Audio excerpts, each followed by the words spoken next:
Oh Seigneur. J'ai pas de son. Le son pas. Je sais pas pourquoi. Alléluia, je vais voir si ça passe là. Merci Seigneur. Merci, merci, merci. Alléluia. Merci Seigneur. Merci pour ta grâce. Merci pour ta bénédiction. Merci pour ton amour. Merci pour ton amour. Alléluia. C'est normal que le son marque 0. Est-ce que ça passe là? Merci Seigneur. Merci, merci, merci. Merci Elohim. Tu es le Tout-Puissant. Tu es le Tout-Puissant. Tu es le Tout-Puissant. Sois béni. Sois glorifié. Sois exalté. Sois magnifié. Alléluia. Alléluia. Alléluia.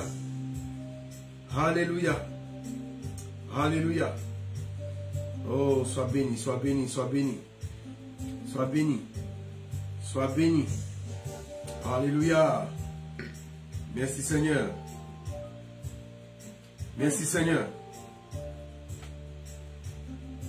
Merci Seigneur.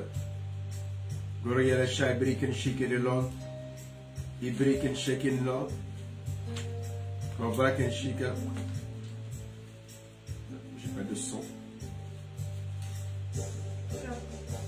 J'ai pas de son. Ah, c'est bon. Amen. Ouais. Je vérifiais si le son passait. Alléluia. Oh, Baba, le soko. Alléluia. Merci Seigneur. Merci, merci Seigneur. Alors ce soir, je n'avais pas prévu d'être en direct avec les frères du Cameroun. Alors ce sera pour demain soir. Alléluia. Aujourd'hui, nous allons voir Matthieu 7. Matthieu 7. Et vous allez souligner dans votre Bible les phrases fortes. Alors, je ne sais pas comment ça s'appelle, Jade.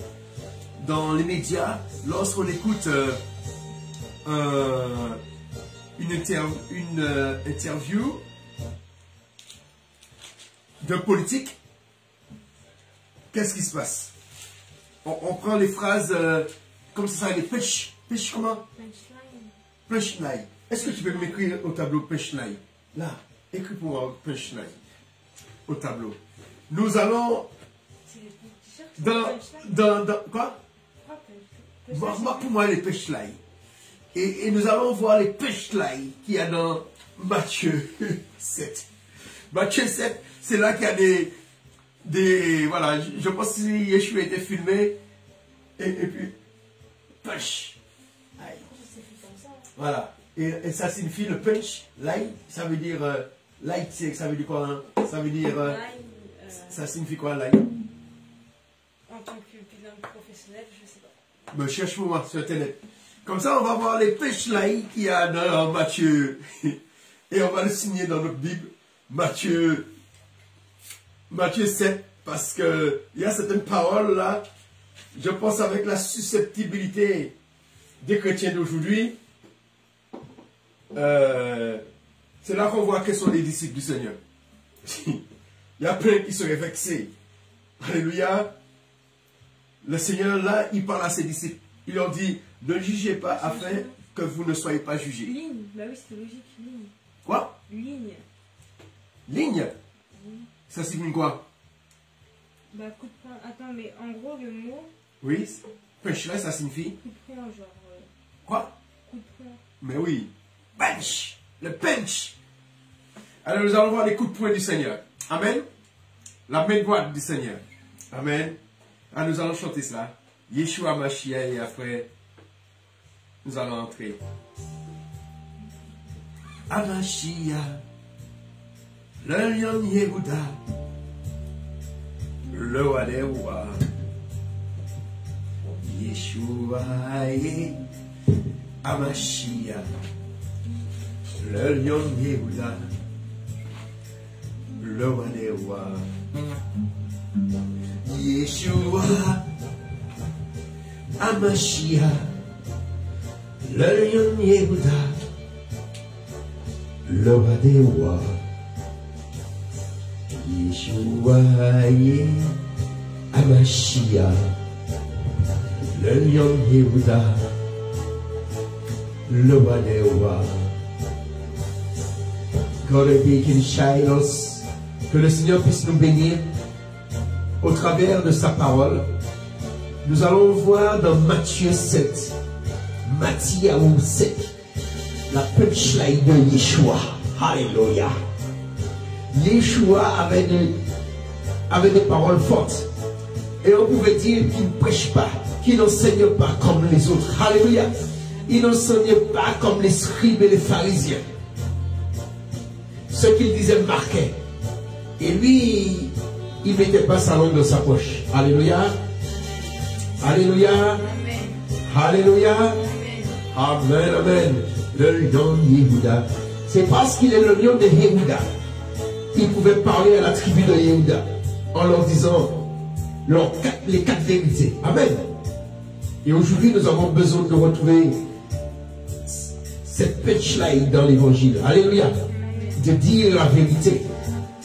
De dire la vérité à ceux que nous formons. Et Yeshua, il a pu former ses premiers disciples sur le monde, lors du sermon sur la montagne. Et là, il leur dit des 4 vérités. Alors, mon frère, ma soeur, prends Matthieu 7. Et puis nous allons noter les punchlines du Seigneur.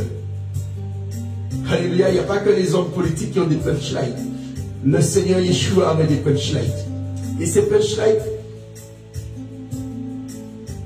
ce serait, si vous donnez, si ce serait à l'église d'aujourd'hui, les gens, eh ben, ils allaient fuir.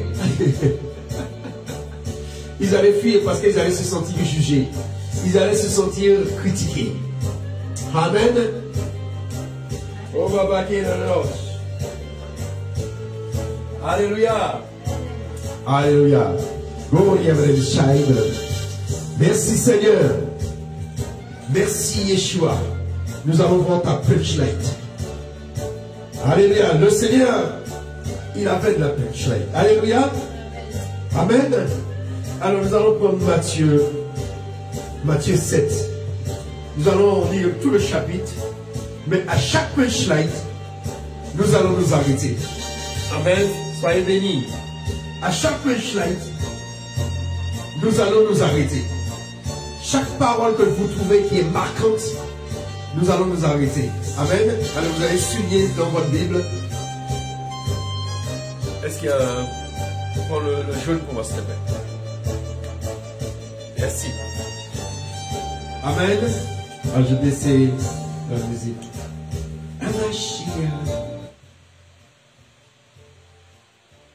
Amen.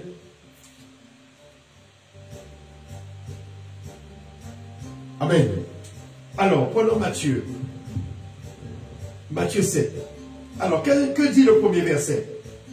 Alors, nous avons 28 versets. Alors, les versets qui... à chaque punchline, on s'arrête. Amen. Alors, je ne sais pas, est-ce qu'on pourrait... Lorsqu'il y a une punchline, qu'est-ce qu'on dit? Est-ce qu'il y a un mot, est-ce qu'il y a un truc pour dire, tu vois, comme casser? Alléluia. Casser. Amen. Alors, lisons ça. Verset 1er, qu'est-ce qu'il est dit? Come be the Lord.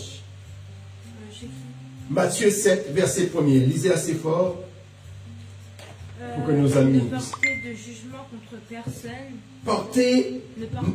Ne portez de jugement contre personne, afin que je ne vous juge pas non plus. Afin que vous ne soyez pas jugés. Là, ça va. C'est pas encore une punchline. Mais c'est un conseil. Amen. Alors, on va pouvoir décortiquer tout ça. Alors, pourquoi il parle de ne pas juger? Car Dieu vous jugera. Car vous serez jugés. Comme vous jugez les autres. De la même façon. Vous mesurera avec la mesure que vous employez pour eux. Amen. Vous serez jugés de la même manière que vous jugez les autres. Et vous serez mesurés de la même mesure que celle que vous utilisez pour les autres. Qu'est-ce que ça veut dire? Bah, genre, plus t'es cru, on va dire, dans tes jugements, plus Dieu sera cru avec toi. Mais le fait qu'il dit de la même mesure que celle que vous utilisez pour les autres. Bah, ça veut dire avec nos... Par exemple, si nous jugeons, on juge avec les... Avec quoi qu'on juge les gens? Avec les paroles. Avec notre langue. Qui veut dire, avec une langue, le Seigneur aussi va vous juger. Amen. La même méthode, la même façon que vous faites avec les autres, il fera avec vous. Mais là, c'est qui parle? C'est Yeshua. Mais celui qui donne le conseil là, Yeshua, qui est en train de donner des conseils. Mais pourquoi il donne des conseils concernant la justice? C'est qui est le juge? Il dit pour que vous ne soyez pas jugés comme les autres. C'est qui est le juge? C'est lui. C'est lui-même. C'est-à-dire comme si un juge vient vous voir, il vous dit, ne jugez pas les autres. Parce que de la même façon que vous jugez, moi je vais vous juger. Qui veut dire que ces paroles-là n'est pas à prendre en l'air. Ce n'est pas Paul qui le dit, ce n'est pas un apôtre qui le dit, ce n'est pas un homme quelconque qui le dit, c'est Yeshua, le juge lui-même. Parce qu'on connaît Yeshua en tant que sauveur, mais un jour, on le connaîtra en tant que juge. Alors, il commence le sermon sur la montagne, mais il finit le sermon par cela, par avertir ses disciples. Les premiers disciples, ne jugez pas. Nous aimons juger. Parce qu'on trouve toujours quelqu'un qui est pire que nous. Amen. On trouve toujours quelqu'un que nous trouvons mieux que cette personne. Alors, continuons au verset 3. Qu'est-ce qu'il dit? Pourquoi vois-tu les grains de sciure dans l'œil de ton frère, alors que tu ne remarques pas la poudre qui est dans le tien? Alors, je vais reprendre ça avec des versions. Pourquoi regardes-tu le brin de paille qui est dans l'œil de ton frère, alors que la poudre qui est dans ton œil, tu ne la remarques pas? Cette phrase-là, est-ce qu'on peut la mettre parmi les punchlines? Ah oui. Première punchline. C'est verset 3. Le verset 3. Le verset 3. Pourquoi regardes-tu le brin de paille qui est dans l'œil de ton frère? Pourquoi regardes-tu le brin de paille qui est dans l'œil de ton frère, alors que la poudre qui est dans ton propre œil, tu ne la remarques pas? Ça, c'est un conseil pour tous les chrétiens. Amen. En commençant par les serviteurs. Parce que là, il s'adresse à ses disciples, à ceux qui sont à son service. Là, il est en train de les former. Le sermon sur la montagne, ce sont des enseignements pour que les disciples puissent transmettre de génération en génération. Et il les enseigne ce qu'ils doivent enseigner, mais il les enseigne aussi comment ils doivent se comporter. Parce que c'est bien d'avoir de la connaissance, mais c'est bien aussi d'avoir le comportement du disciple. Le disciple, ce n'est pas celui qui juge les autres. Parce qu'il sait que la façon qu'il juge les autres, c'est la façon qu'il sera jugé. La façon que ton pasteur te juge, c'est de la même façon que le Seigneur va le juger. Si nous, les hommes au service d'Élohim, si on pensait à cela plus souvent, on serait un peu plus prudent. Amen. Alors, c'est facile de voir les défauts des autres. Pourtant, une poutre, qu'est-ce qui est plus facile à voir? Une poutre ou une paille? Qu'est-ce qui est plus facile à voir? Une poutre. Et pourtant, on ne voit pas la poutre. Pourquoi? Parce qu'elle est dans notre œil. Parce que c'est nous qui sommes concernés, c'est notre défaut. Ça veut dire qu'on voit plus facilement les défauts des autres que nos propres défauts. Et le Seigneur est en train de les enseigner parce qu'il leur avait dit, hypocrites, ne faites pas comme les hypocrites qui sont là pour se faire voir. Mais leur cœur est mauvais. Ils sont comme des tombeaux blanchis. Alors, continuons, parce que nous avons 28 versets à lire. Verset 4. Comment peux-tu dire à ton frère, laisse-moi enlever cette paille de ton œil, alors que tu as une poutre dans le tien? Voilà. Comment peux-tu dire à ton frère, mais laisse-moi enlever le défaut que tu as. Tu as un défaut. Mais toi-même qui as un défaut, tu ne vois pas ton défaut. Et ça se passe partout. Dans les couples, dans tous les groupes, amis, dans les églises. On voit le problème de telle soeur, le problème de tel frère, mais on ne voit pas notre propre problème. Ou le problème de tel serviteur, mais on ne voit pas notre propre problème. Hein? Des fois, quand j'entends certains serviteurs, on aurait dit qu'on leur a donné, c'est eux qui tiennent la porte du paradis. Ils ont un jugement sur tout le monde, mais eux, ils ne se jugent jamais. Ils veulent se faire passer pour ceux qui ne sont pas. C'est eux qui crient plus fort. Hypocrite. Verset 5. Hypocrite, enlève d'abord la poutre. Hypocrite, enlève d'abord la poutre qui est dans ton œil. Comme ça, tu vas pouvoir voir eh bien là, le petit défaut de l'autre. Tu vas voir que le défaut de l'autre est moins pire que toi. Puis, voyant clair, maintenant, tu pourras enlever le brin de paille dans l'œil de ton frère. Les pasteurs, les serviteurs de l'Éternel, Yeshua leur enseigne, avant de dire à ton fidèle qu'il doit se repentir pour tel ou tel défaut, commence-toi par te repentir. Amen. Chez toi, ta femme, tu la traites comme une serpillière, pire qu'une serpillière, et puis tu viens donner des leçons à l'église.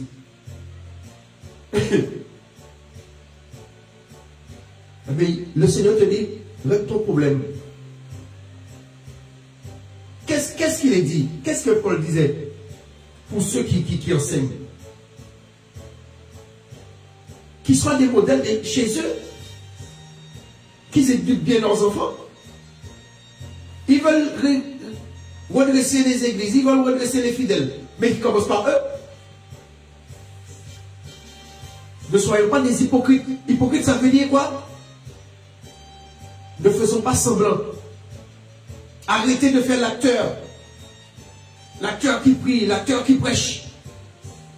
L'acteur qui a l'onction. Souvent, c'est du théâtre, c'est de la gesticulation. Il transpire.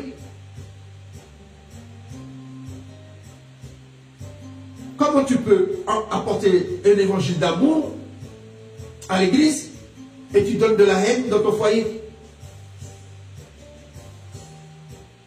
Ça s'appelle hypocrite. Alors on va dire non, il faut séparer l'homme et le serviteur.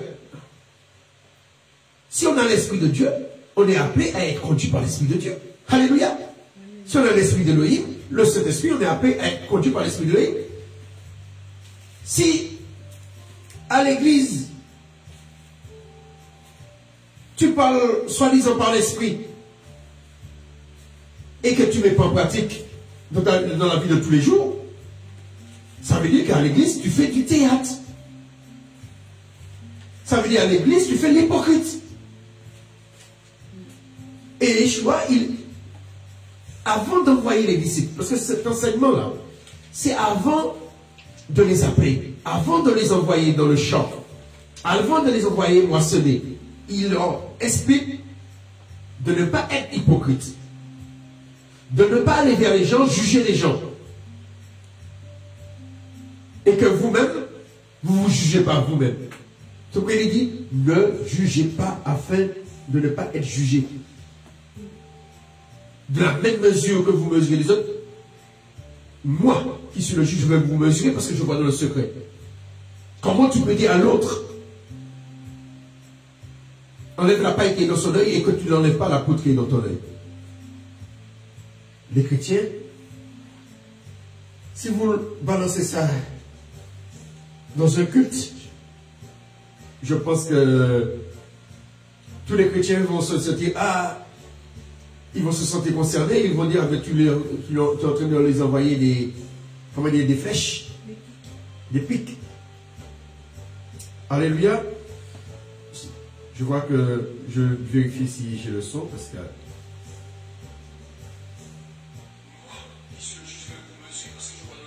Alléluia. Alléluia. Gloire au Seigneur. Parce que je vois que le son est baissé. Amen. Alléluia. Alors, avançons. Alors, est-ce qu'on peut mettre le verset 5? On peut dire, hypocrite, enlève d'abord. Alors, est-ce que vous pouvez dire à quelqu'un ça? Hypocrite. Tu vois la personne, il critique l'autre. Mais elle n'est pas mieux.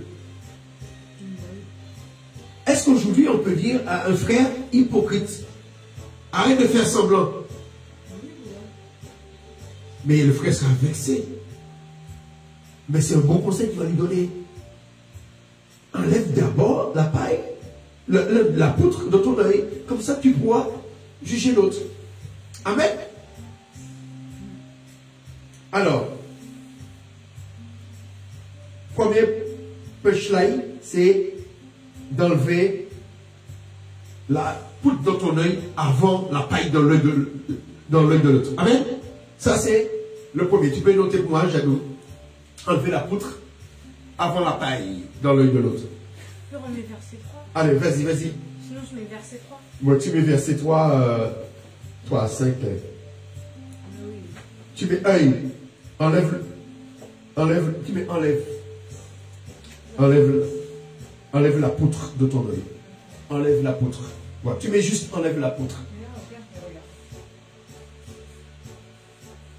Alléluia. Alors, deuxième punchline. Verset 6. Qu'est-ce qu'il dit, Lynn? Gandalina.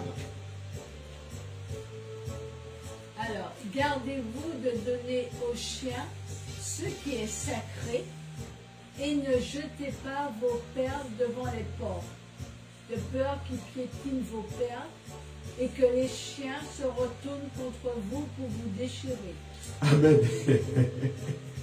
Gardez-vous de donner aux chiens Gardez-vous de donner aux chiens ce qui est sacré. Ce qui est saint, ce qui est sacré. Alors, et ne jetez pas vos perles aux porcs. Si vous agissez ainsi, qu'est-ce qu'ils vont faire? Le chien ou le porc? Ils vont les piétiner. Le chien ne va pas organiser quelque chose de sacré. Amen. Tu prends ta Bible là. Tu mets ta Bible par terre. Qu'est-ce que le chien va faire? Il va prendre avec ça. Il va déchirer. Il va jouer avec. Amen. Si tu sais que le chien est là, tu ne vas jamais laisser ta Bible par terre. Si tu sais elle est ouverte, il va jouer. Vous voyez que le chien là, ben, il y a un porc là. Est-ce que vous allez prendre un bijou, mettre par terre? Il va le prendre. Voilà, il va le prendre, il va le prendre, il va le fouler aux pieds, le porc il va faire de la boue. Ça va te servir à quoi? De donner des perles au pourceau. Alors, deuxième punchline, ne donnez pas les choses saintes aux chiens et les perles aux porcs. Tu peux noter, il faut faire quelque chose, hein, ça va te faire, faire un petit peu. Là, je mets pas comme ça. Avec le basket, deuxièmement là. Non, mais là, faut basket. Ah, tu n'avais pas mis. Premier, tu mets. Enlève la poutre. Enlève la poutre. Et deuxième punchline. Verset 6. Ne donnez pas aux chiens ce qui est sain et aux porcs des perles. Ça veut dire que les perles, c'est quelque chose de. Les perles, c'est quelque chose de C'est un collier. qui a de la valeur. Oui, Quoi? Alors, ne donnez pas aux chiens et aux porcs les choses saines et valeureuses. Amen. Mais quel rapport qu'on peut faire avec les... c'est pas au chèvre, au chien. C'est pas grave, c'est pas grave. Aux chiens. Voilà. Alors, quel rapport on peut faire entre le verset 6, ne donnez pas aux chiens ce qui est sain et ne jetez pas vos perles aux porcs, avec hypocrite, enlève premièrement la poutre qui est dans ton œil. Les choses pas saintes. Quoi? Au porc, les choses saintes. Tu mets les choses saintes. Voilà. Saintes et précieux. Et précieux. Alléluia. C'est la précieuse. Précieuse, hein. Une chose. Les choses précieuses. Alléluia. Amen. Alors, maintenant, retourne à ta place. Tu retournes au tableau tout à l'heure. Je vais te faire plus souvent écrire au tableau, comme ça, tu vas mémoriser mieux. Hein? La mémoire visuelle. Alléluia. Alors, maintenant, les filles, mes sœurs, ma femme et ma fille. Comment, quel rapport, quel lien qu'il y a entre enlever une paille, enlever d'abord la poutre dans ton œil avant d'enlever la paille dans l'œil de l'autre, et le fait de ne pas donner les choses saintes aux chiens et aux porcs. Quel est le rapport? Quand vous voulez enlever la poutre dans l'œil de quelqu'un, ça veut dire quoi? Ça veut dire que tu es en train de lui dire, donner un bon conseil. Mais le bon conseil, il faut déjà te le donner à toi-même. Alors explique-moi et puis après je vais parler. Alors, l'autre, ça veut dire que le conseil là que tu veux donner à l'autre là, au chien, le conseil que tu veux donner au chien et la perle que tu veux donner au porc, garde-le pour toi. Mince, je me suis trompée. J'ai mis Matthieu 3 alors que c'est Matthieu 6. Quoi? C'est Matthieu 7, hein? 7. Ah oui, le verset 6. 6 ou 7? 6. Qui veut dire le conseil là, garde-le pour toi. C'est la même chose alors. Pourquoi vois-tu des grains? Voilà, c'est complémentaire. C'est complémentaire parce que. Là, il dit, enlève premièrement la poutre de ton œil avant d'enlever la paille de l'œil de l'autre. Ouais. Et il leur dit, ne donnez pas aux chiens des choses saintes. C'est-à-dire ce que tu veux donner là. Ouais. La perle. Garde-le pour toi. Au lieu de le donner au chien ou au porc. Le chien, c'est quoi le chien? Le chien, c'est celui qui mange son vomi. C'est-à-dire que tu vas donner un bon conseil à quelqu'un qui va recommencer, qui peut même se lever contre toi.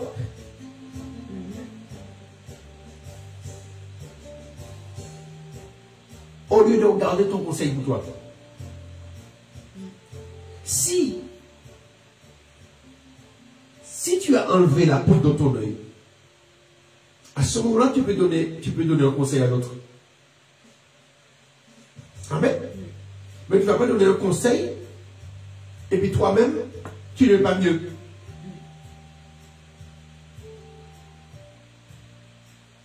Toi, tu sais tout. Tu sais tout sur tout le monde. Tu sais tout ce qu'il faut faire. Mais tu as un comportement pire que les gens du monde. Tu as un langage pire que ceux que tu critiques.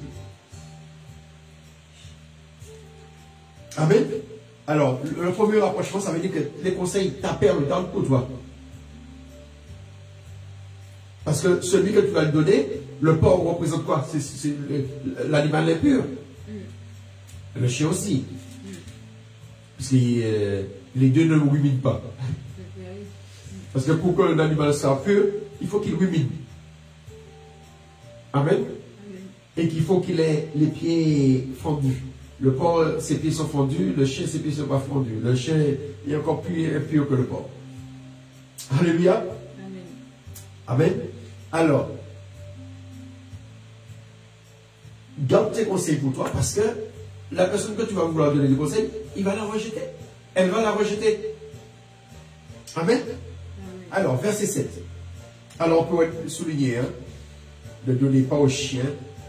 Verset 6. Ça, c'est une belle schneid. Alléluia. Si on enseigne comme ça, on va vous dire, vous êtes vulgaire. Et des fois sur Facebook, j'envoie des trucs comme ça, les gens disent, je suis vulgaire. Alléluia. Parce que les chrétiens, ils n'ont pas été alimentés avec ce genre d'enseignement. Ils ont été alimentés avec toutes sortes de mensonges. Toutes sortes de mensonges hypocrites. Alors, verset 7. Demandez et vous recevrez. Demandez et l'on vous donnera. Encore. Cherchez et vous trouverez. Cherchez sans cesse et vous trouverez. Frappez et l'on vous ouvrira la porte. Frappez continuellement et l'on vous ouvrira la porte. Tu vois, cette version, il marque la persistance. Demandez, n'ayez de cesse de demander. Tu vois, l'insistance. Il faut insister pour demander.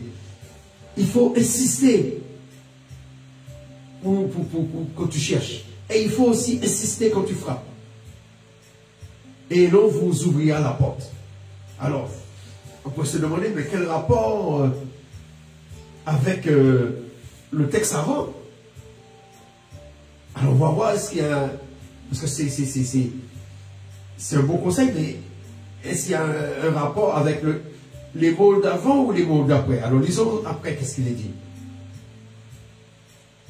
Alors, qui de vous donnera un caillou à son fils? Verset 8. Non, car celui qui demande reçoit. Car celui qui demande reçoit. Et celui qui cherche trouve. Celui qui cherche trouve. Et l'on ouvre à celui qui frappe. On ouvre à celui qui frappe. Là, on est d'accord. Continue, verset 9. Qui de vous donnera un caillou à son fils? Y a-t-il quelqu'un ici qui, si son fils lui demande du pain, lui donnera une pierre? C'est une question. Deuxième question. Verset 10. Ou bien, s'il lui demande un poisson, lui donnera-t-il un serpent? Si donc, tout mauvais que vous êtes, vous savez donner de bonnes choses à vos enfants, à combien plus forte raison votre Père Céleste donnera-t-il de bonnes choses à ceux qui lui demandent? Alléluia. Amen. Un point qui veut dire que là, on change de thème. Amen. Les premiers thèmes, c'était pour ne pas juger. Et là, maintenant, il avance, il va un peu plus loin. Il leur dit de demander. N'ayez pas peur de demander. Amen. Parce que l'Éternel connaît ce qu'on a besoin. Il ne va jamais nous donner ce qui n'est pas bon pour nous. Amen. Amen. Mais est-ce, lorsqu'il dit Verset 10. Et s'il demande du poisson, lui donnera-t-il un serpent? Ou s'il demande du pain, donnera-t-il une pierre? Il n'y a pas un petit lien avec le verset 6. Ne donnez pas aux chiens ce qui est sain. Et ne jetez pas vos perles au porc. C'est-à-dire, le chien, si tu lui donnes quelque chose de sain, ou le porc quelque chose une perle, ils vont le fouler aux pieds. Mais tandis que le Seigneur, si nous demandons sans cesse, si on se tourne vers le Seigneur, il ne fera pas comme les chiens. Ce que nous avons demandé, il ne fera pas comme des chiens. Il ne fera pas comme des porcs. Amen. Lui, il va nous donner quelque chose qui est sain. Amen. Il va nous donner des perles. Qui veut dire quand le Seigneur, quand tu demandes, quand le Seigneur te répond, souvent la perle que le Seigneur te donne, quand le Seigneur te donne quelque chose de sain, des fois, comme nos yeux sont bouchés avec une poutre, on pense que c'est un serpent qui nous a donné. On pense que c'est un scorpion, on pense que c'est une pierre, parce que c'est difficile à avaler. Il nous donne du pain, non parce que c'est une pierre. C'est pourquoi il dit de chercher sans cesse. Parce que souvent nous demandons des choses dans nos prières. Le Seigneur répond.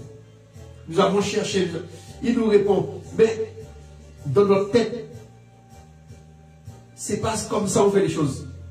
C'est pas de la façon qu'on voulait recevoir. Parce que nous avons une poutre dans l'œil. Parce qu'on ne veut pas que la poutre soit enlevée. Nous demander d'enlever la poutre, c'est comme si c'est une pierre qu'on nous donne. Nous demander d'enlever la poutre, c'est comme si c'est un serpent qu'on nous donne à avaler. Qui veut dire qu'il y a un lien. Amen. Continuez. Et ce verset-là, c'est très très très important. Le verset 12. Faites pour les autres tout ce que vous voulez qu'ils fassent pour vous. Traitez les autres comme vous aimerez qu'ils vous traitent. Ça, c'est une punchline. Amen. J'aime que tu mets ça. Traitez les autres la façon que vous voulez qu'on vous traite. Amen. Avant d'aller enlever la paille dans l'œil et la poutre dans l'œil de l'autre, la paille dans l'œil de l'autre, enlève la poutre dans ton œil. C'est le 12 ans. C'est le 12. Je mets quoi? Quoi? Je mets quoi? Traiter les autres comme tu voudrais qu'on te traite. Ok, Z à la fin ou Oui. Z? Z. Traiter. Alléluia. C'est-à-dire ce que tu veux que les autres fassent pour toi, fais-le pour les autres. Amen.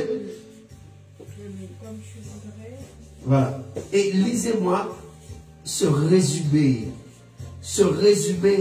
de toute la Torah, de tout l'enseignement de la Torah. Qu'est-ce qu'il est dit? Non, lis pour moi s'il te plaît. Le verset 12, la fin du verset 12. Faites pour les autres tout ce que vous voudrez qu'ils fassent pour vous. Oui, mais la deuxième partie. Car c'est là tout l'enseignement de la loi et des prophètes. Car c'est là tout l'enseignement. Alors là c'est mieux, ça te dit ceci résume. Un résumé c'est quoi? Ça veut dire ça, c'est une manière de réduire en peu de mots différents, un ensemble de livres, un ensemble de phrases, un ensemble de textes. Ça veut dire tous les livres de la Torah, tous les livres des prophètes peuvent être résumés par une seule phrase. Quelle est cette phrase? Traitez les autres comme vous aimerez que vous vous traitez. Faites aux autres ce que vous voulez qu'on vous fasse. Et là, c'est comme le bon samaritain. Amen. lui, il aurait aimé s'il était tombé, que quelqu'un puisse s'occuper de lui. Eh bien, il s'est occupé des autres. Amen. Alléluia. Alléluia. Et le Samaritain, même s'il n'avait pas la connaissance, il n'a pas regardé que c'était un juif. Il n'a pas regardé que c'était une nation ennemie. Le juif qu'on dit que le salut vient des juifs. Le sauveur vient des juifs. Yeshua vient des juifs. Celui que le Messie n'est pas venu dans sa tribu, il applique le message du Messie. Amen. Faites pour les autres ce que vous voulez qu'on fasse pour vous. Amen. Et c'est ça le résumé de toute la Torah. C'est pourquoi Yeshua, il commence par quoi son discours. Il commence par, il n'est pas venu pour enlever aucune lettre dans la Torah. Il n'est pas venu abolir la Torah. Il n'est pas venu pour enlever même pas une lettre, allez voir un mot. Et puis il finit par traiter les autres comme vous aimerez qu'ils vous traitent. Ceci résume tous les enseignements de la Torah et les prophètes. Tous les enseignements de la Torah et les prophètes sont résumés par l'amour. L'amour de son prochain. Comment mesurer l'amour de son prochain? Parce qu'il est dit, la façon que tu mesures les autres, c'est la façon que tu seras mesuré. C'est-à-dire que si tu traites les gens bien, on va bien te traiter. Il y a des pasteurs, parce qu'ils sont pasteurs, ils maltraitent les gens. Et bien eux, comme ils sont pasteurs, on n'a pas le droit de les maltraiter. Ils oublient cette loi spirituelle. Comme tu traites les hommes, c'est comme ça on te traite. Tu traites les gens mal, on va te traiter mal. Et tu n'as pas besoin d'aller au ciel pour qu'on puisse, recevoir le retour du bâton. Tout ce que nous faisons nous revient au visage comme un boomerang. Pourquoi les gens se comportent mal avec toi? C'est parce que toi, tu te comportes mal avec les gens. Ah, je suis évêque, je suis archevêque, je suis ceci. Mais si tu parles mal aux gens, on va mal te parler. Alors toi, tu as le droit de mal parler aux gens, puis on n'a pas le droit de te répondre. Ça s'appelle la manipulation. Alors n'ayez pas peur de dire aux hypocrites ce que vous pensez. Amen. Alléluia. Amen. Parce que c'est comme ça. C'est résumer la loi. Tu as aimé qu'on te donne un conseil, donne le conseil. Amen. Amen. Si toi, tu n'aimes pas qu'on te donne des conseils, ne donne pas des conseils aux autres. Si tu donnes des conseils aux autres, tu aimes quand tu donnes des conseils que les gens ne soient pas endurcis. Et bien toi aussi, quand tu donnes des conseils, ne sois pas endurcis. Comme toi, tu es pasteur, tu as le droit de donner des conseils, mais on n'a pas le droit de te donner des conseils. Tu as vu ça où? Dans quel monde? Les gens inventent des choses. Ils se vont au-dessus du lot. Personne n'est au-dessus du lot. Nous sommes tous égaux. Amen. Commence par enlever la peau de ton œil. Si tu veux que les fidèles écoutent tes conseils, eh bien, commence par écouter les conseils lorsqu'on te donne le conseil. Amen. Alors continuons.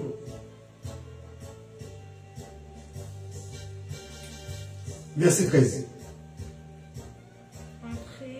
Entrez par la porte étroite. Et la porte est facile. Le chemin qui mène car la porte qui mène à la destruction, elle est comment? Elle est large. Et la route est spacieuse. C'est une autoroute. L'autoroute, c'est une ligne directe. Il n'y a pas de virage. Alléluia. Il n'y a pas de virage. Mais cette vie, ça n'amène pas la permission. Amen. Nous aimons ce qui est facile. Amen. Tu aimes conduire où, chérie? Dans les routes étroites ou dans les routes larges? Les routes qui mènent à la perdition. Tandis que les routes étroites, ça t'apprend à maîtriser ta conduite. Amen. Les routes étroites, ça t'apprend à avoir les bons réflexes. Amen. Alors prenons cela comme conseil. Allons dans les routes étroites. Arrêtons de chercher la facilité. Il faut toujours chercher la difficulté. T'es jaloux. Les routes étroites, c'est quoi pour toi par rapport à l'école? La générale. Les devoirs. Travailler. Les matières étroites. Les matières difficiles. Et vous savez dire que les matières difficiles, c'est là que tu dois faire tes preuves. C'est là que tu vas voir la main du Seigneur. Ce n'est pas les matières que tu connais bien. Ce n'est pas quand tu vas faire du sport, du basket, ou si tu aimes la musique, faire la musique. C'est pas ça. Les routes étroites. Ça, c'est les routes larges. Et on est toujours tenté à faire ce qui est facile à faire. Ou ce qui est facile pour nous à faire. Et là, le Seigneur nous exhorte à nous dépasser. Ce que tu penses qui est impossible pour toi, le Seigneur t'encourage d'y aller. Ne cherchons pas les choses faciles. Ah, ça, j'aime pas faire ça. Ah, j'aime pas faire ça. Mais ce que tu n'aimes pas faire, c'est ce qu'il faut faire. C'est ça la route étroite. C'est-à-dire une bonne chose, mais qui est difficile pour toi. C'est difficile de faire les créneaux, mais tu fais les créneaux.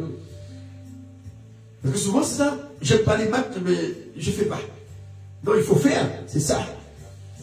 Et puis, à un moment, tu vas réussir. Après, tu seras heureux. Amen. Alors, Jeanne Marc pour nous. N'entrez pas par la porte étroite, car la porte qui mène à la destruction est large et spacieuse. Qui veut dire, nombreux sont ceux qui s'y engagent. Parce que nous sommes orgueilleux. Nous voulons qu'on nous dise toujours les choses faciles, amen. Mais les choses difficiles à accepter, c'est quand la poutre est dans notre œil, on n'accepte pas qu'on nous dise que nous avons une poutre. Amen. Alors comment on peut résumer cela? Tu mets la porte étroite. Prenez l'entrée par la porte étroite. Voilà. Mais la porte qui mène à la vie est étroite. Verset 14. La porte qui mène à la vie, elle est comment? Étroite, et sa route est difficile. Sa route est difficile. Peu sont ceux qui la trouvent. Amen. Nous voulons prier, nous voulons faire ministère, mais nous voulons ministère facile. Non. Il faut apprendre à affronter les difficultés. Amen. Lorsque tout le monde est d'accord avec toi, ça c'est la route large. Mais aller dans une route que peu de personnes ont cette vision des choses. Peu de personnes vont sur ce chemin. Parce qu'elle est étroite. Alléluia. Ne recherchons pas ce qui est populaire. Les chrétiens aiment ce qui est populaire. Si vous avez une église qui a 2 ou 3 membres, les gens ne viennent pas. Ils ne regardent pas la qualité de l'enseignement. Mais regarde, s'il y a beaucoup de personnes, ils y vont. Qui veut dire, ils vont pour les gens, ils ne vont pas pour grandir. Amen. Alléluia. Amen. Sois béni. Alors, continuons. Gardez-vous des faux prophètes. Lorsqu'ils vous abordent, ils se donnent l'apparence d'agneaux, mais en réalité, ce sont des loups féroces. Amen. Gardez-vous, prenez garde. aux faux prophètes.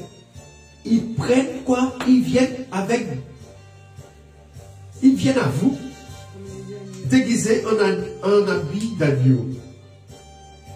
Mais en dedans, ce sont des loups affamés. Ils ont faim. Ils vont vous dévorer.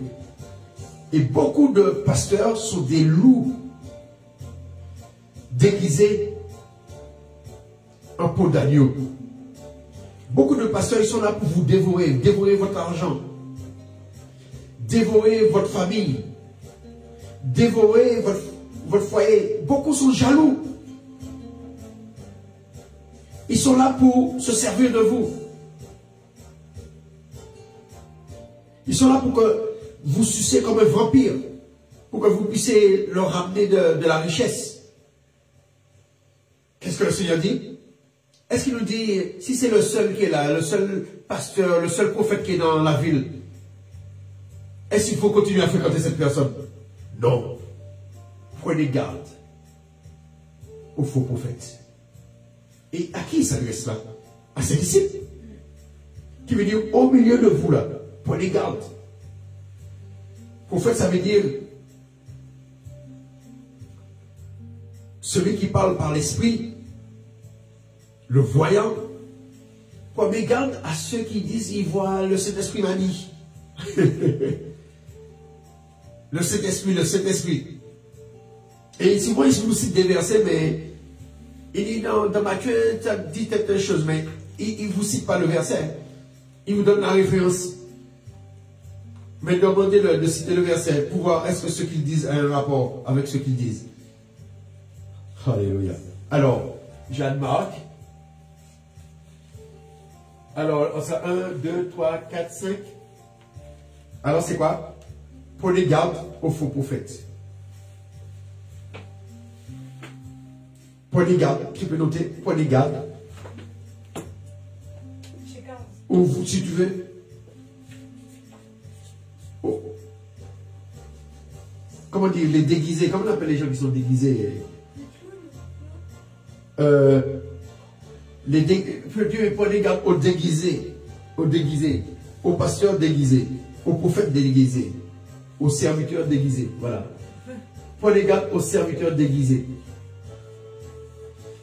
Alors, on revient toujours sur l'hypocrisie, celui qui se fait passer pour ce qui n'est pas. Vraiment, le sermon sur la montagne, c'est vraiment un sermon contre l'hypocrisie. Pas contre les hypocrites, mais contre l'hypocrisie. Pour que les disciples ne puissent pas imiter les hypocrites. Ce n'est pas parce qu'ils ont des belles places dans les églises, dans les synagogues, dans les assemblées, pour les imiter. Alors tu dis, ah ben lui il réussit comme ça, toi tu vas l'imiter. Alors continuons. Après les loups affamés, les serviteurs affamés. Verset 16. Il est dit, vous les reconnaîtrez à leurs fruits. Vous les reconnaîtrez à leurs fruits. Un homme peut-il cueillir des raisins sur des buissons épineux ou des figues sur des chardons? Ça veut dire, si vous les reconnaissez, qu'est-ce qu'il faut faire? Il faut continuer à fréquenter ces gens-là. De même que toute arbre en bonne santé produit de bons fruits, mais un arbre malade produit des mauvais fruits. Mais oui, si l'arbre est malade, est-ce qu'il faut continuer à fréquenter cet arbre? Qu'est-ce qu'il faut faire avec cet arbre qui est malade?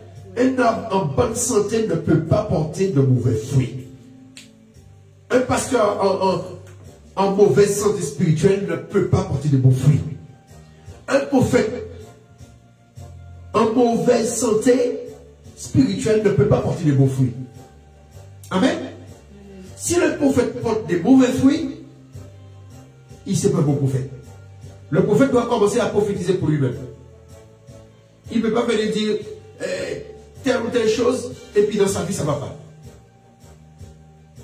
C'est pourquoi les prophètes doivent faire attention. Le prophète, il bat sa femme chez lui, et puis il veut donner des gens, il il vient prophétiser.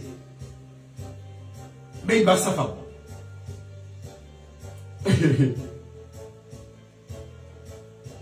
Oui, mais il faut pas, ça n'a rien à voir. Non, il doit produire des fruits. Il est prophète, mais prophétise pour lui, il va produire des bons fruits avant. On va donner des gens des conseils. Parce que la mesure que tu mesures les gens, c'est comme ça le Seigneur va te mesurer. Ne te dis pas, si tu ne lui dis pas, il va aller en enfer. Mais toi, tu lui dis, il va aller en enfer, et puis tu penses que toi, tu vas échapper.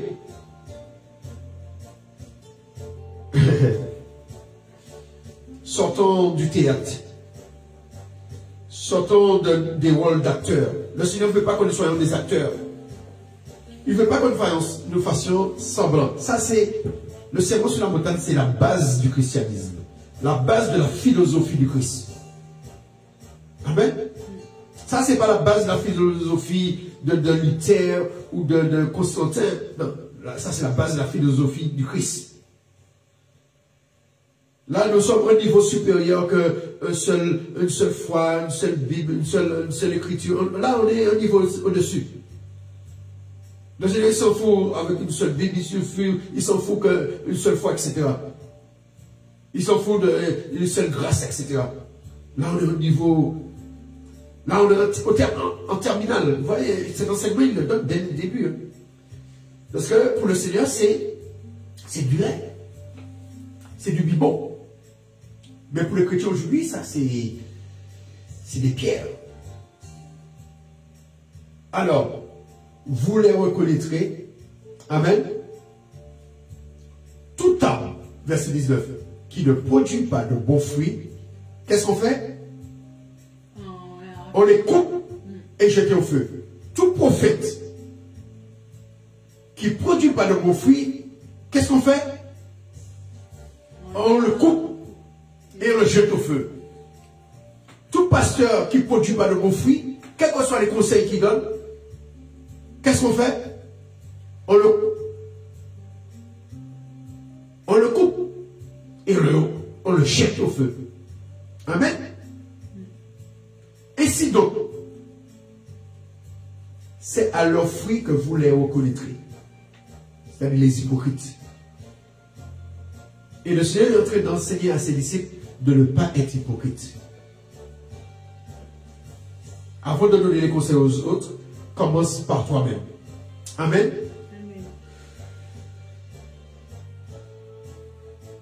Et cette phrase, elle est... Et maintenant, vous allez pouvoir comprendre cette phrase du Seigneur. C'est une phrase qu'on entend souvent. Lisez cela. Le verset 21. Vous allez comprendre pourquoi le Seigneur dit cette phrase. Parce qu'il s'adresse à des hypocrites. Il est en train d'enseigner aux disciples à ne pas être hypocrite. Ne pas te dire que tu es serviteur de Dieu, tu dois dire la vérité, mais tu oublies ce que tu es en train la mesure que tu mesures là, l'autre. C'est avec cette même mesure que le Seigneur va te mesurer. Le Seigneur ne va pas te condamner parce que tu n'as pas dit l'autre la vérité. Mais il va te condamner parce que toi, tu lui as dit à l'autre, mais tu ne l'as pas dit à toi premièrement. Parce qu'il te dit de le faire premièrement à toi. Enlève la poudre de ton œil avant. Le jour où un serviteur de Dieu vous dise quelque chose, et vous voyez qu'il fasse le contraire, vous le dites au nom de Yeshua, parce que c'est au nom de Yeshua, c'est Yeshua qui le dit. Tu dis, ôte premièrement la poudre qui est dans ton œil. Il va vous dire, mais tu me manques de respect. Et lui, il ne manque pas de respect au Seigneur. Le Seigneur lui dit d'enlever la poudre dans son œil avant. Mais lui, parce qu'il est serviteur, il pense que c'est lui qui doit enlever la poudre dans les yeux des autres. Ou la paille dans l'œil des autres. Lisons le verset 21.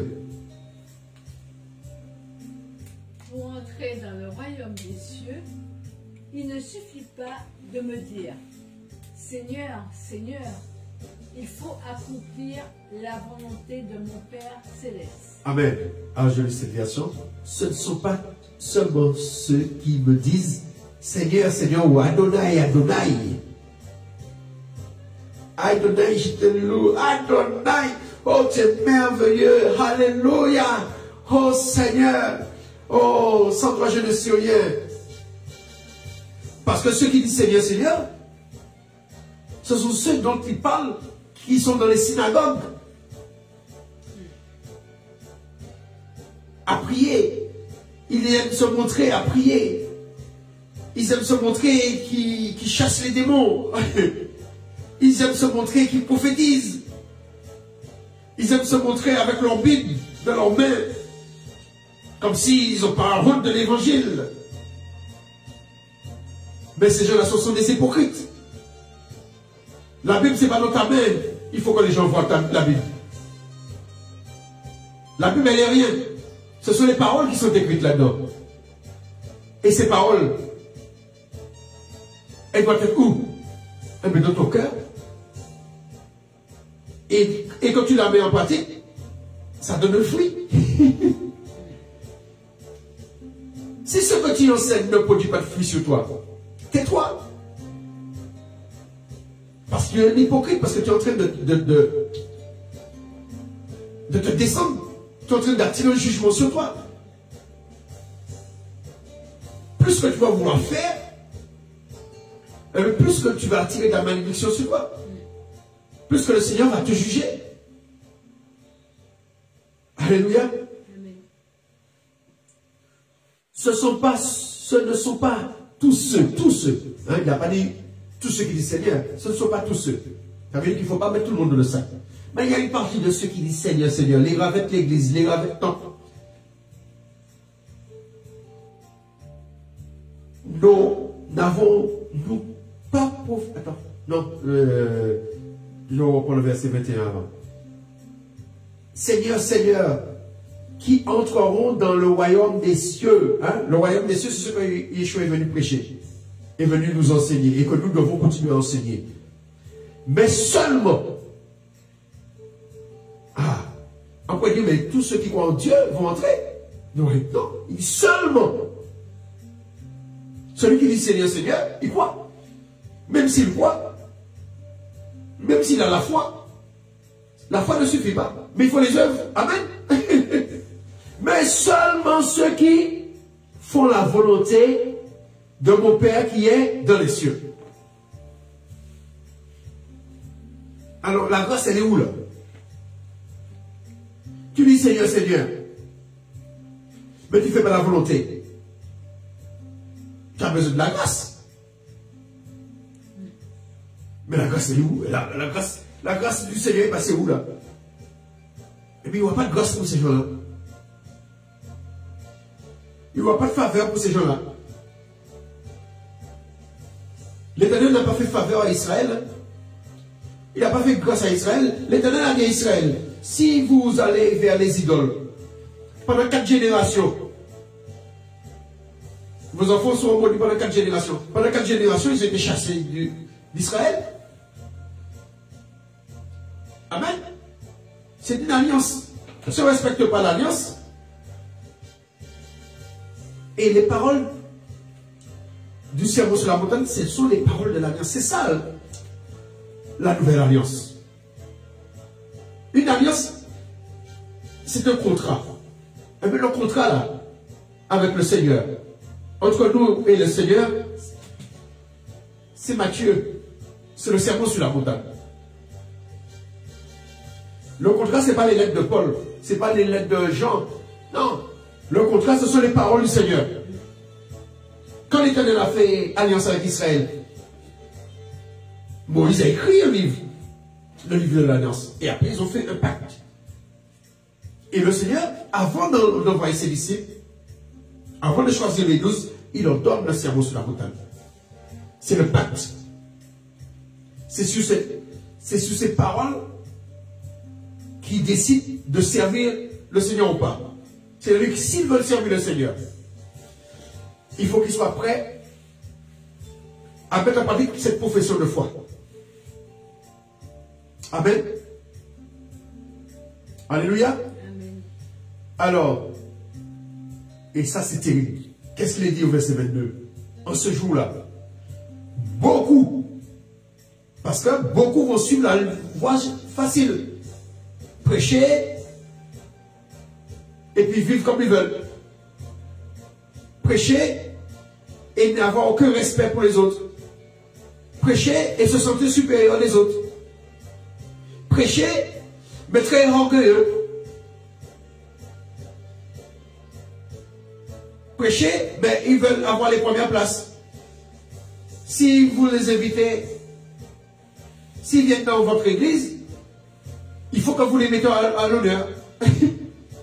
Il faut qu'on sache que c'est le révérend, que c'est le bishop, que c'est tel l'apôtre. Mais si tu es humble, ça ne te vexe pas. Alléluia. Ça ne te vexe pas qu'on ne t'ait pas remarqué. Parce que si tu es humble de nature, tu sens que tu restes à ta place. Mais si on t'élève, tu seras même surpris. Même si on t'appelle béni, je ne sais pas quoi. Alléluia. Amen. Lisez le verset 22.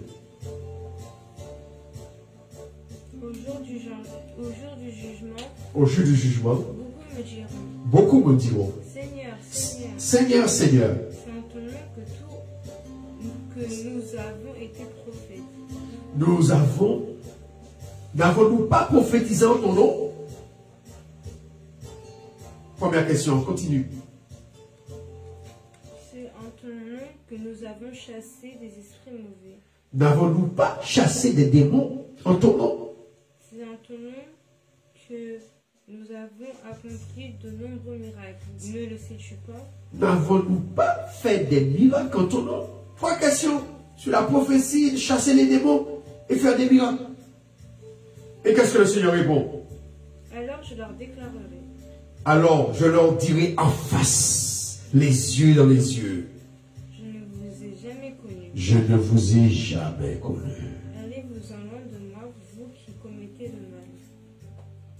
Retirez-vous de moi, ou allez-vous-en. J'aime bien cette expression. Allez-vous-en. Ouvrier d'iniquité. Ouvrier, ça veut dire serviteur. Iniquité, ça veut dire une faute. Ça veut dire que ouvrier d'iniquité, l'iniquité c'est quand tu fais une faute contre quelqu'un. Quand tu parles mal à quelqu'un.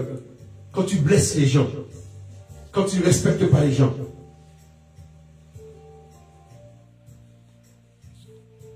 Amen. Alors on pense que le Seigneur, on est sous la grâce. Luther a dit on est sous la grâce, on peut faire ce qu'on veut. On est sauvé, on est baptisé. Voilà. Et bien là, c'est le Seigneur qui parle, c'est pas Luther. Amen. Amen. Tu vas dire, mais c'est pas ça que c'est ce qu'on nous a appris dans les églises protestantes, que le Seigneur fait grâce. Là, il n'y aura pas de grâce. Hein? Retirez-vous de moi, ouvrier de l'iniquité. Alors, tu peux noter, ouvrier de l'iniquité. Retirez-vous de moi. Du coup, on dit verset 23. Et c'est le verset 23, oui. 22 ou 23, oui. 23, 23. Oui, 23. Alors, verset 24, ligne. C'est pourquoi celui qui écoute ce que je dis et qui l'applique ressemble à un homme sensé qui a bâti sa maison sur le roc. Et si quiconque entend ces paroles que je dis et les met en pratique, sera comme un homme prudent qui a construit quoi? Sa maison Alors, sur le roc. Ouvrier, comment on dit, arrière, comment on dit, Retirez-vous de moi. pour que ce soit court, arrière ouvrier d'iniquité. Arrière. Retirez-vous. Non, mais arrière, ce sera, toi, moins de mots. Ce sera plus simple. Arrière ouvrier d'iniquité. Et ça, prions pour qu'un jour, que le Seigneur ne puisse pas nous le dire. Amen. Parce que tout ça va passer devant lui. Et si quiconque entend ces paroles, c'est tout ce que nous avons lu là, et puis depuis le chapitre 5, heureux, la béatitude, tout ça, Ainsi, quiconque entend ces paroles que je dis, merci Seigneur, ça a été écrit, et ne les met pas en pratique. C'est-à-dire, si tu as entendu, si tu n'avais pas entendu, c'est moins grave que si tu l'as entendu et que tu ne mets pas en pratique. Et ne les met pas en pratique sera un homme, celui qui met, celui qui attend. Ainsi, quiconque entend ces paroles que je dis, il les met en pratique, sera comme un homme prudent qui a construit sa maison sur du bois. Amen. Sur des pierres, ça ne bouge pas. Mais verset 25, les vents ont soufflé, hein? La pluie est tombée, les rivières ont débordé et ont déferlé sur cette maison. Mais qu'est-ce qui s'est passé? Mais elle ne s'est pas écoulée, car ses fondements étaient établis sur du roc. Alléluia. Amen. Mais lorsque notre maison n'est pas sur du roc, lorsqu'on nous fera un reproche, ça va s'écouler. Lorsqu'on va nous dire d'enlever la poudre de notre œil, ça va s'écouler, ou la paille, ça va s'écouler. Verset 26, mais quiconque entend ces paroles que je dis dans le sermon sur la montagne, c'est pourquoi je vous dis, l'enseignement du sermon sur la montagne, c'est les paroles de l'alliance du Christ. C'est sur ces paroles que nous devons faire alliance avec le Christ. Et que je dis et ne les mets pas en pratique, sera comme un homme insensé qui a produit, qui a construit sa maison sur du sable. Le vent a soufflé, les vents ont soufflé, la pluie est tombée, les rivières ont débordé et ont déferlé sur cette maison et elle s'est écoulée. Sa ruine a été horrible. Amen. Amen. Qui veut dire que ça résume tout ce que nous avons lu, nous avons étudié. Dans ce sermon sur la montagne. C'est vraiment les paroles de l'alliance. Le Seigneur fait le lien avec la Torah. Il explique la Torah avec son état d'esprit. Et nous devons nous inspirer de ce texte, de ces trois chapitres, 5, 6, 7 de Matthieu. Amen. Et il est dit, quand Yeshua eut fini de dire ces choses, les foules furent étonnées. Hein? Ils ont été étonnés pourquoi? De sa manière d'enseigner. Qui veut dire la façon que je le dis là, et la façon que lui, il ne le disait pas de la même façon. Il le disait vraiment, c'était fort, car il ne les enseignait pas comme les enseignants de la Torah, comme les hypocrites de la Torah, comme les prophètes de la Torah, mais comme quelqu'un qui avait lui-même reçu autorité. Amen. Ouais. Quand vous mettez en pratique, c'est plus facile de dire aux gens. Mais quand vous êtes hypocrite, vous allez dire les gens, mais vous n'aurez pas l'autorité parce que votre vie n'est pas en règle. Alors mets ta vie en règle, pasteur, avant de donner les gens des hommes. Vas-y, ma chérie. Alors là, les Matthieu chapitre 5, Oui. ça veut dire que si j'ai bien compris, c'est des choses à revoir souvent. Amen. C'est la base. C'est la base parce que ça... La base du christianisme, c'est pas tout ce qu'on nous raconte de Luther, etc. C'est ça, ce sont ces versets-là. Ouais. Si ce que Luther dit n'est pas basé sur ces versets-là, c'est pas la bonne base. Ce sont des cerises sur le gâteau. C'est à relire souvent. Mais le fond du gâteau, c'est ça. Parce que... La grâce, la foi, l'écriture, la Bible, etc. Ça, ce sont des cerises sur le gâteau. Mais la base, le gâteau même, c'est ça. C'est le sermon sur la montagne. Oui. Ne pas être des hypocrites. Ne pas faire semblant. Parce que ça ne sert à rien. Ça ne sert à rien que tu connaisses la Bible. Ça ne sert à rien que tu aies la foi. Et que tu ne produis pas des bons fruits. Parce que... Tu ne produis pas des bonnes œuvres. Ça ne sert à rien. qu'à la fin, il est parlé, ta vie, elle doit ressembler comme à une maison qui est bâtie sur le roc. Voilà. Et le roc, c'est le sermon sur la montagne. C'est ça que le Jésus a dit. Ce que je dis là. Le roc, c'est le sermon sur la montagne. On doit bâtir notre foi sur le sermon sur la montagne. C'est Matthieu 5 jusqu'à quand? Matthieu 5 jusqu'à 7. Ah, c'est jusqu'à 7, ça ne fait jamais à 7. Ouais, parce que lorsqu'on a lu jusqu'au verset 28, il dit Yeshua eut fini de dire toutes ces choses. Les foules étaient étonnées et à ce moment-là, il est descendu de la montagne. Hein, je ne sais pas combien de jours qu'on a eu pour faire tout ça, mais il faut savoir que quand Yeshua a donné tous ses enseignements, c'était de seul coup. Hein. D'accord, il a peut-être pris quelques heures, peut-être 4 heures. Alléluia. Parce qu'on n'a pas peut-être tout, parce que l'écrit, quand tu passes de l'oral à l'écrit, tu n'as pas toutes les paroles. Mais je crois dans Luc, on peut trouver des compléments de ce texte dans Luc. Il y a des points que Yeshua a abordés et que Luc aborde et que Matthieu n'aborde pas. Et il y a des... Mais c'est Matthieu qui a le plus grand contenu du sermon sur la montagne. Alléluia. Alléluia. Alors bénissons le Seigneur. Alléluia. Alléluia. Merci Yeshua. Merci pour le sermon sur la montagne. C'est le meilleur sermon. Aucun homme n'a eu aussi beau sermon. C'est ton plus beau sermon. C'est la base de ton enseignement. C'est la base de tes instructions. C'est la base de la Torah. Le sermon sur la montagne, c'est la base de la Torah. C'est la base de la Torah de Moïse. Et c'est la base de ta Torah à toi. Alléluia. Parce que la Torah, c'est tes lois, c'est tes instructions, c'est tes directives, c'est tes conseils, c'est tes exhortations. Alléluia. Amen.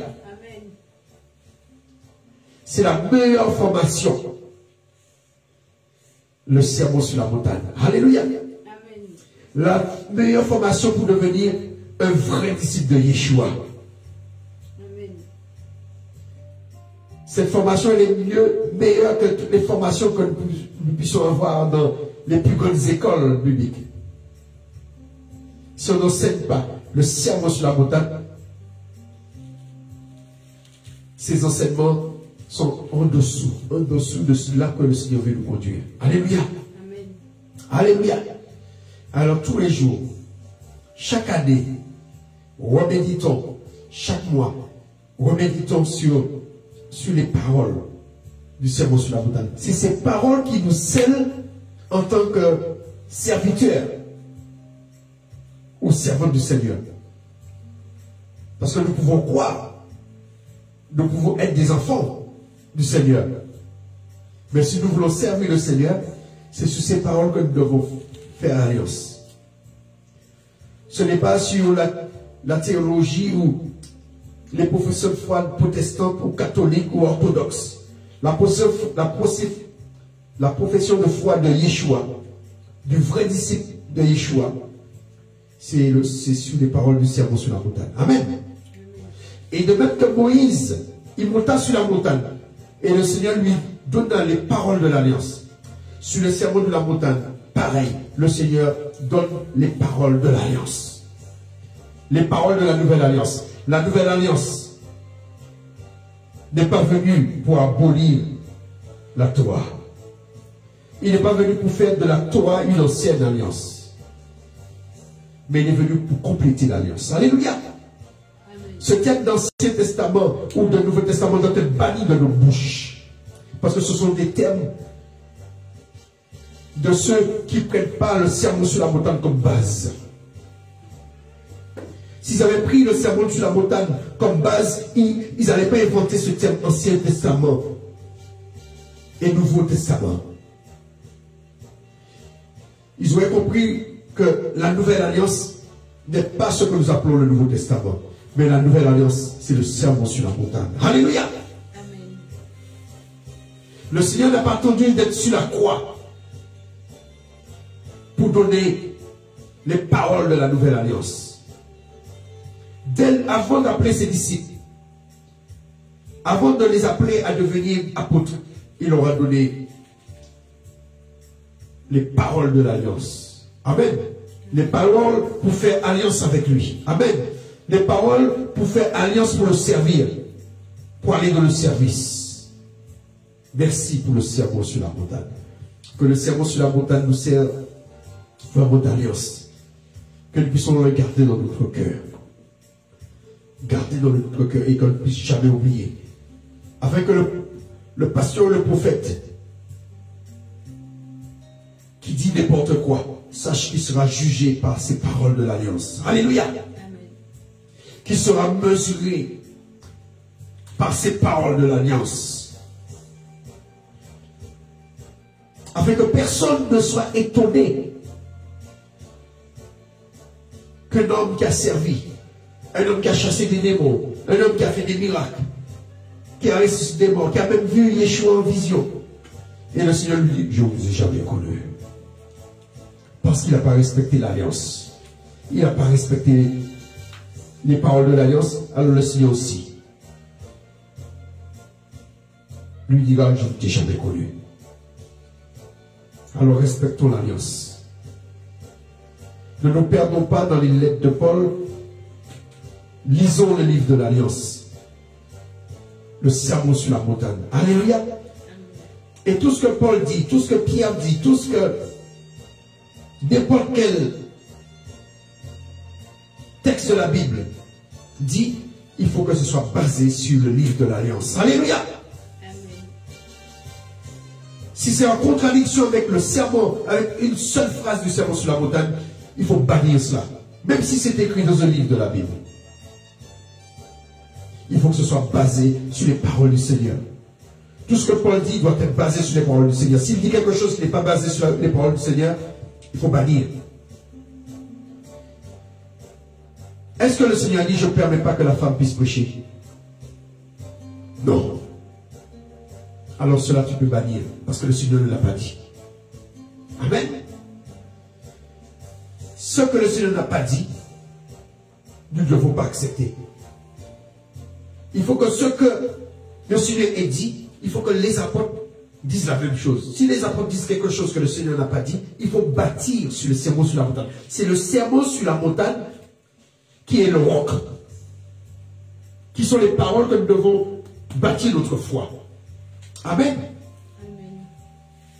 Amen. Après, ce sont des conseils. Mais on n'est pas obligé de l'écouter. Si ton pasteur te dit quelque chose qui est en contradiction avec le sermon sur la montagne, tu peux le bannir, même si c'est ton pasteur. Même s'il est prophète. Alléluia. Alors, apprenons à reconnaître les ouvriers d'iniquité. Si vous ne voulez pas leur dire, retirez-vous de moi, vous, retirez-vous d'eux. Amen. Amen. Que le Seigneur soit béni. Amen. Merci Seigneur. Alors, clôture ma chérie. Merci Seigneur. Clôture. Merci, Yeshua. Merci, je suis. Merci pour tes béatitudes sur la montagne. Amen. Merci pour tout ce que tu nous as enseigné. Alléluia. Merci pour ce bon enseignement. Merci parce que tu les as enseignés à tes disciples. Alléluia. Et ça a été écrit pour qu'on ne puisse pas oublier. Amen. Merci pour tout ce que tu as dit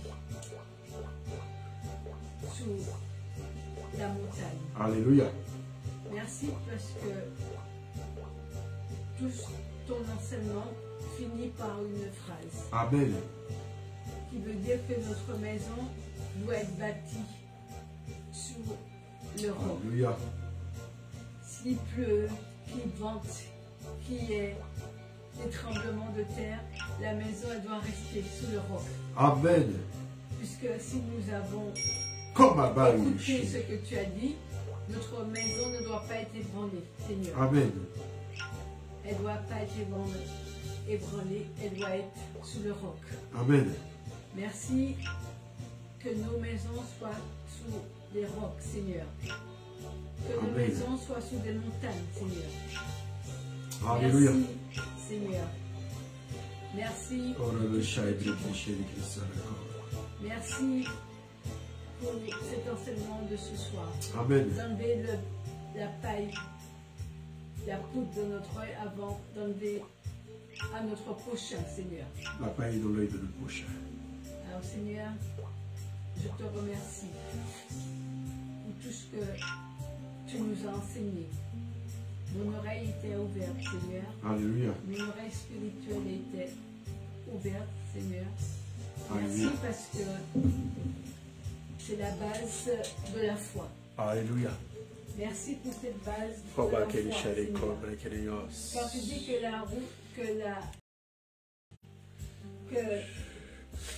la route étroite est mieux que la route large. Seigneur. Alléluia. Merci pour les routes étroites de nos vies, Seigneur. Merci pour ces routes étroites. Ces routes étroites qui nous apprennent, Seigneur, à ne pas lâcher, à être toujours des bons serviteurs. Merci pour cette route étroite, Seigneur, que tu mets dans nos vies. Et merci pour ton amour. Merci pour ta patience. Alléluia. Merci parce que tu es l'unique confesseur. Merci parce que tu enseignes, Seigneur. Alléluia. Même les pharisiens disaient, mais qui est celui qui enseigne? Et pourtant, c'était des pharisiens, des spécialistes de la loi. Mais toi, tu enseignais au-delà de ceux qui l'enseignaient. Merci, Seigneur. Merci de nous faire du bien. Merci que notre maison de prière soit basée sur le roc. Seigneur. Alléluia. Que soient les tempêtes, quel que soit le feu, quelle que soit la chose qui peut arriver, Seigneur, si elle est construite sur le roc, si elle est construite sur tes béatitudes, Alléluia. elle ne s'effondrera pas, Seigneur. Merci pour ta parole. Alléluia. Merci pour ton épée de parole. Alléluia. Amen. Amen. Amen.